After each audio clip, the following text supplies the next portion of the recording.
नमस्कार दोस्तों। बिहार को लेकर कई तरह की भावनाएं हमसे जुड़ी हैं और ये भावना जुड़ा रहना चाहिए। अभी हम बात करेंगे बिहार के डेवलपमेंट के बारे में। आपने सुना होगा कई भाषणों में नरेंद्र मोदी जी कई अलग-अलग राज्यों को देश का नंबर 1 स्टेट बनाने की बात करते हैं। 10 मई यानी अगले बुधवार को मतदान का दिन बहुत दूर नहीं है। बीजेपी का संकल्प है कर्नाटका को नंबर 1 बनाना। मोदी जी के नेतृत्व में 10 सीट दे दीजिए, हम तेलंगाना को देश का नंबर 1 राज्य बनाएंगे। नंबर 1 राज्य ये मोदी की गारंटी है। उड़ीसा को हम नंबर 1 बना देंगे। कर्नाटका को पूरे देश का नंबर 1 राज्य बनाने का लिए अभी हम बात करेंगे कि बिहार को देश का नंबर 1 स्टेट कैसे बनाएंगे। सबसे पहला बिहार के लिए सबसे पहला मुद्दा है शिक्षा, दूसरा मुद्दा है नौकरी और पैसा, तीसरा मुद्दा को मैंने रखा है सड़क, बिजली और इंटरनेट, चौथा मुद्दा मैंने रखा है स्वास्थ्य, पांचवा मुद्दा खेती और छठा मुद्दा जो है वो पर्यटन है, सातवां मुद्दा जो है वह है कानून और सुरक्षा, आठवां मुद्दा है साफ सफाई और नौवां मुद्दा है महिलाओं की तरक्की पर, 10वां मुद्दा टेक्नोलॉजी है और इसे कब और कैसे नंबर 1 स्टेट बनाए इसके रिगार्डिंग में है। तो आप इस वीडियो को अच्छे से देखिए और हर एक पहलू पर मैं अच्छे से बात करूंगा। पहले मैं शुरुआत करता हूं शिक्षा से। बिहार की स्कूलों की अच्छी बिल्डिंग्स नहीं है। बिल्डिंग्स अच्छी है तो वहां पे इंटरनेट और इलेक्ट्रिसिटी अच्छे से नहीं पहुंच पाती है। आज से लगभग 7-8 साल पहले, 10 साल पहले पीछे जाएं तो बिजली तक नहीं थी, पंखे तक नहीं थे स्कूल में। कुछ स्कूल में होंगे, कुछ ज्यादातर स्कूल में नहीं थे। शिक्षा के समय ही बच्चों को नौकरी के लिए ट्रेनिंग देना सबसे ज्यादा जरूरी चीजें होती हैं और बड़े विश्वविद्यालय इस तरह के यूनिवर्सिटीज में रिसर्च सेंटर का होना काफी जरूरी होता है। अभी भी बहुत सारे यूनिवर्सिटीज हैं जहां पे रिसर्च करने के लिए वो सारी व्यवस्थाएं नहीं मिल पाती है जो बच्चों की नीड होती है। उसके बाद होता है मेरा दूसरा मुद्दा जो है नौकरी और पैसा का। अब नौकरी और पैसा तभी आएंगे जब हम फैक्ट्रियां और छोटे बड़े उद्योग को लगाएंगे। खेती से जुड़े बिजनेस जैसे कि फल सब्जी को बढ़ावा देना, दूध डेयरी, ये सब चीजों को बढ़ावा दीजिए। बाहरी कंपनियों को कैसे बिहार में बिजनेस करने के लिए बुलाएं, इस पे ज्यादा गौर करने की जरूरत है बिहार सरकार को कि बाहर से कैसे लोगों को लाएं जो बिहार में अपना कंपनी खोले। और मेरा तीसरा मुद्दा था सड़क, बिजली और इंटरनेट। तो सड़क, बिजली और इंटरनेट के लिए गांव से शहर में पक्की सड़कों का जुड़ाव, गांव से शहर तक पक्की रोड का होना काफी इंपॉर्टेंट होता है, जिससे कई चीजें आसान हो जाती है। हर घर में 24 घंटे बिजली की सुविधा तो होना ही चाहिए। गांव में तेजी से इंटरनेट का आना सबसे ज्यादा इंपॉर्टेंट है दोस्तों। अगर गांव में तेजी से इंटरनेट पहुंचेंगे तो जल्दी तरक्की करेंगे। स्वास्थ्य पर ध्यान देना सबसे ज्यादा जरूरी है, तो चौथा मुद्दा मैंने रखा है स्वास्थ्य। हर जिले में अच्छे अस्पताल और डॉक्टर का होना काफी इंपॉर्टेंट होता है और इंपॉर्टेंट एक चीज हो जाती है जब उस अस्पताल में, उस जिले के अस्पताल में अच्छी क्वालिटी की दवाइयां मुफ्त में मिलने लगे, जिससे काफी ज्यादा आसान हो जाता है ऐसे लोगों को जो कि गांव से अस्पताल की ओर बढ़ते हैं। खेती सबसे ज्यादा इंपॉर्टेंट है और जय जवान जय किसान का नारा तो आपने सुना होगा। एक तो वो हमारे भारत को डेवलप करने में, एक तो दुश्मनों से बचाने के लिए जवान है और दूसरा हमारे देश को बचाने के लिए किसान है।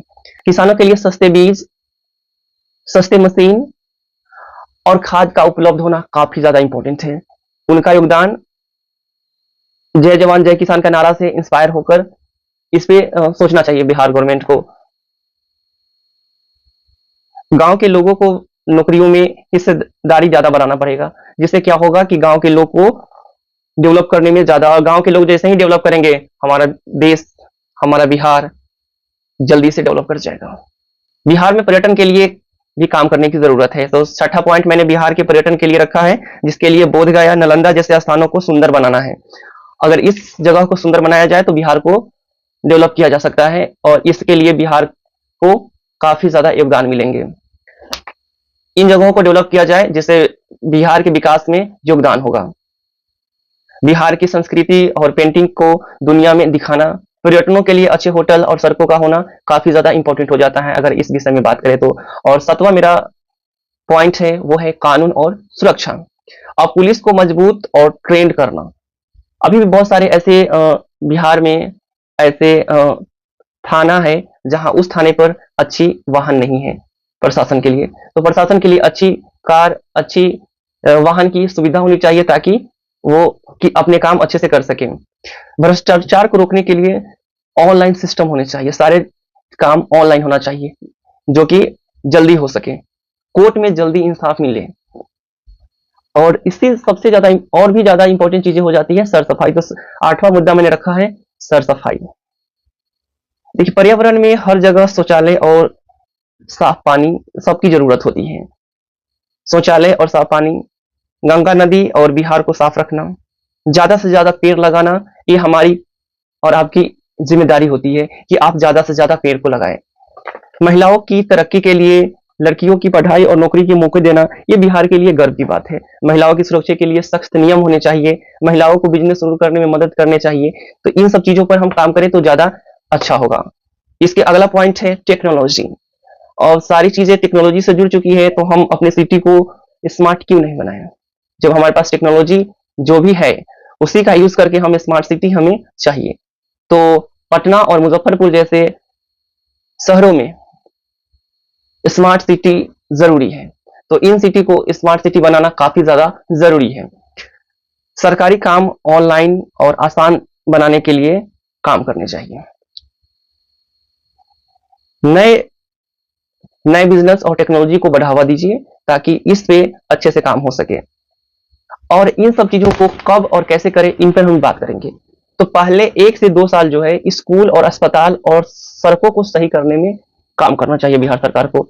1 से 2 साल लगेंगे, स्कूल और अस्पताल, सड़कें, ये सब ठीक कर दीजिए। 3 से 5 साल में जितने भी फैक्ट्री, खेती और पर्यटन स्थल के बारे में मैंने बात किया है उन सबको बढ़ावा दीजिए। 5 से 10 साल में आप बिहार को पूरी तरह आत्मनिर्भर बना दे सकते हैं।